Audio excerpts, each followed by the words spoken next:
Police को देख भागने के दौरान एक स्कूटी की टक्कर बुलेट से हो गई। इस घटना में स्कूटी सवार 3 युवकों को गंभीर चोट आई है। पुलिस की मदद से सभी घायलों को नावाडीह स्थित एक निजी अस्पताल में भर्ती कराया गया है। ज्ञात हो कि शनिवार की सुबह ट्रैफिक पुलिस की ओर से बिरसा मुंडा पार्क के पास वाहन जांच की जा रही थी।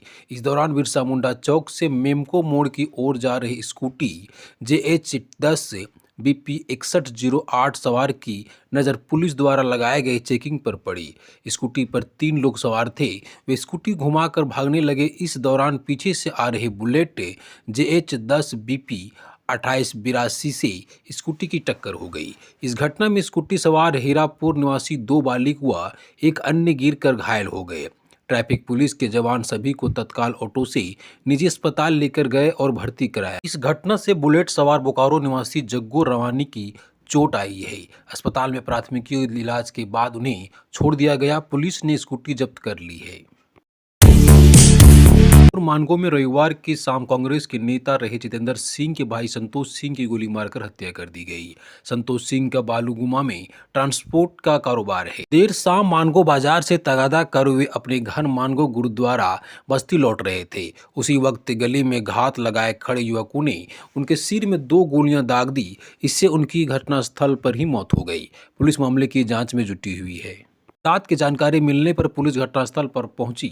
शव को AGM medical college postmortem house भेज दिया गया है। पुलिस सूत्रों ने बताया कि हत्यारों की पहचान कर ली गई है। संतोष सिंह की हत्या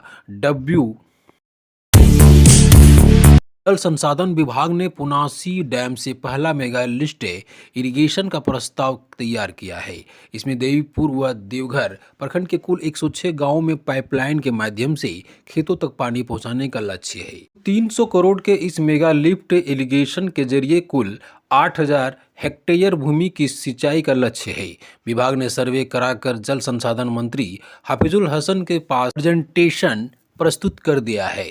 अब विभाग से DPR अप्रूवल व कैबिनेट से स्वीकृति देने की तैयारी चल रही है। अगले वित्तीय वर्ष में अप्रैल में इस मेगा लिफ्ट इरिगेशन के टेंडर होने की संभावना है। मई से काम शुरू हो गया तो 2 वर्ष में योजना को पूरा करने का लक्ष्य है। में शहर के मीना बाजार में भीषण आग लगने से भारी तबाही मच गई। घटना में एक एक कर 41 दुकानें जलकर राख हो गई और दुकान में रखे करीब 2.5 करोड़ के सामान जलकर खाक हो गई। घटना के बाद से चारों तरफ अफरा तफरी मच गई। दमकल के साथ आसपास के लोग भी आग बुझाने में जुट गए। दमकल कर्मियों को आग बुझाने में करीब 8 घंटे लग गए। जो दुकानें जली है उनमें अधिकतम कपड़े की छोटी छोटी दुकानें थी। घटना के बाद दुकानदारों में पुलिस और प्रशासन के खिलाफ काफी आक्रोश देखा गया। दुकानदारों ने असामाजिक तत्वों द्वारा आग लगाने की लिखित शिकायत नगर थाने में दी है। मधुपुर विधायक सह जल संसाधन मंत्री हफीजुल हसन पीड़ित दुकानदारों से मिले और सरकारी प्रावधान के तहत मुआवजा दिलाने का भरोसा दिलाया। के जामनगर में झारखंड के गोमिया और बगोदर के 2 युवकों की दम घुटने से मौत हो गई है। ये घटना शनिवार रात की है। स्थानीय पुलिस ने दोनों के शवों को पोस्टमार्टम के बाद परिजनों को सौंप दिया। मौत से परिजनों का रो रो कर बुरा हाल है। खबर मिलते ही झारखंड के पेयजल एवं स्वच्छता सह उत्पाद मध्य निवेश मंत्री योगेंद्र प्रसाद ने बोकारो और गिरिडीह जिले के श्रम अधीक्षक को आवश्यक निर्देश दिया। बोकारो जिले के गोमिया प्रखंड के हुरलुंग गांव के भवानी चौक निवासी स्वर्गीय चुरामन महतो का इकलौता पुत्र कुलदीप कुमार महतो रोजगार के लिए गुजरात गया था। वहां पर श्री शिफ्टिंग कंपनी में काम करता था। वह बीती रात आवास में खाना खाकर सो गया था। बगोदर के जमुआरी गांव निवासी गोपाल कुमार भी साथ था। दोनों घर में दरवाजा बंद कर हीटर जलाकर सो गए थे।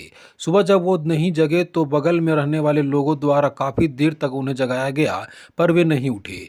खिड़की से देखने पर दोनों युवक अचेतावस्था में पड़े मिले। आनन फानन में दोनों को निगट के अस्पताल में ले जाया गया, जहां पर चिकित्सक ने मृत घोषित कर दिया। उन्होंने झारखंड के पेयजल एवं स्वच्छता सह उत्पाद मध्य निषेध मंत्री योगेंद्र प्रसाद को इसकी सूचना दी है। मंत्री ने बोकारो और गिरिडीह जिले के श्रम अधीक्षक को त्वरित प्रवासी मजदूरों को श्रम विभाग से मिलने वाले मुआवजे के अलावा गुजरात से शव मंगाने का निर्देश दिया। औरंगाबाद चतरो मुख्य मार्ग के मुंडाडीह मोड़ के पास बाइक सवार युवक अमजो गांव निवासी शिवधुम सिंह शनिवार के शाम अनियंत्रित होकर गिर गया। इसमें वह गंभीर रूप से घायल हो गया। औरंगाबाद पुलिस की मदद से घायल को इलाज के लिए सरकारी अस्पताल में भर्ती कराया गया। प्राथमिकी इलाज के बाद उसे सदर अस्पताल रेफर कर दिया।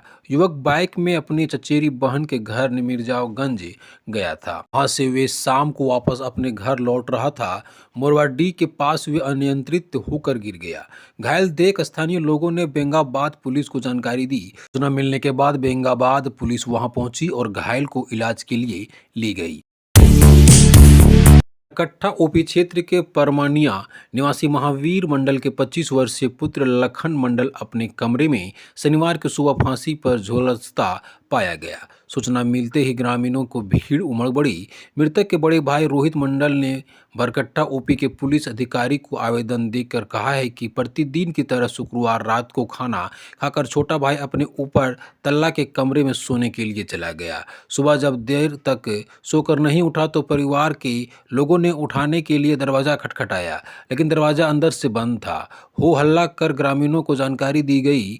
ग्रामीणों के जमा होने पर कमरे की एडवेस्टर की सीट तोड़ अंदर प्रवेश किया तो उसे फांसी से लटकता हुआ मिला। मृतक की पत्नी मनीषा कुमारी ने बताया कि 5 मार्च 2024 को उसकी मेरी शादी हुई थी। अगस्त माह में रक्षाबंधन के समय गर्भवती होने के कारण वह मायके गांडे थाना क्षेत्र के मरगोडी गई थी। नवंबर में पुत्र का जन्म हुआ, तब से वह अपने मायके में ही रही थी।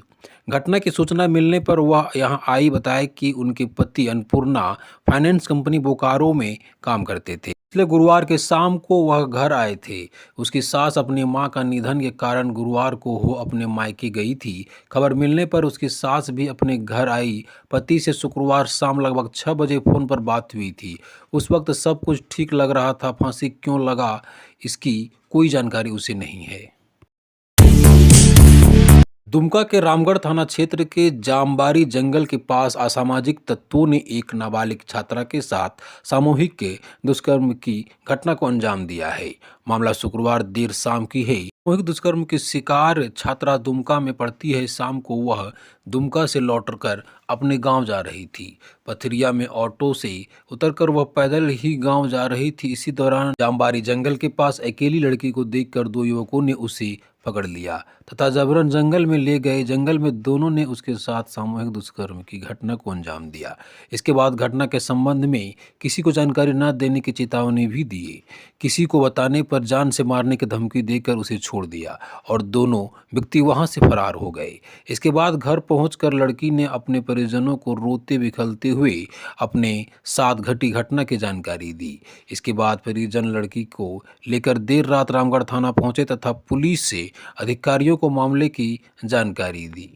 ने दोनों आरोपियों को पहचान लिया था तथा पुलिस को उनकी पहचान बता दी। मामले की संवेदनशीलता को देखते हुए थाना प्रभारी ने वरीय अधिकारियों को जानकारी दी। थाना प्रभारी शशिकांत साहू ने नेतृत्व में तत्काल छापेमारी टीम का गठन किया गया।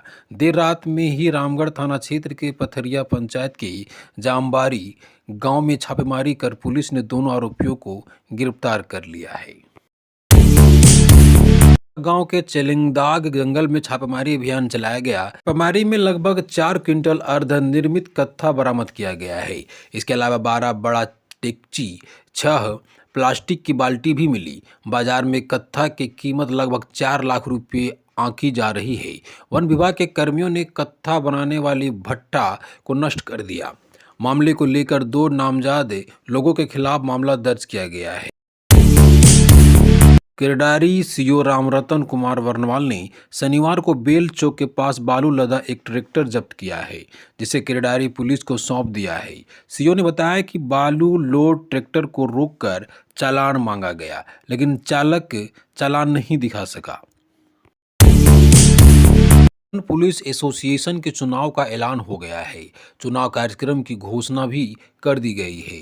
झारखंड पुलिस एसोसिएशन केंद्रीय कार्यालय झारखंड के कार्यालय महामंत्री ने रविवार को यह जानकारी दी। उन्होंने बताया कि 1 फरवरी 2025 से चुनाव के लिए नामांकन शुरू हो जाएगा। झारखंड पुलिस एसोसिएशन के प्रांतीय अध्यक्ष योगेंद्र सिंह की अध्यक्षता में हुई बैठक में चुनाव कराने संबंधी फैसला हुआ। मोहम्मद महताब आलम ने बताया कि 19 जनवरी 2025 को रांची के लायन टैंक रोड स्थित झारखंड पुलिस एसोसिएशन परिसर में केंद्रीय कार्य समिति की बैठक हुई। इसमें राज्य भर के विशेष आमंत्रित सदस्य, केंद्रीय कार्यकारिणी सदस्य, क्षेत्रीय मंत्री, परिक्षेत्रीय मंत्री और सभी शाखाओं के चुने हुए प्रतिनिधि शामिल हुए। खबरों से अपडेट रहने के लिए आप हमारे वीडियो को लाइक, शेयर और चैनल में नए हैं तो चैनल को सब्सक्राइब जरूर कर लें।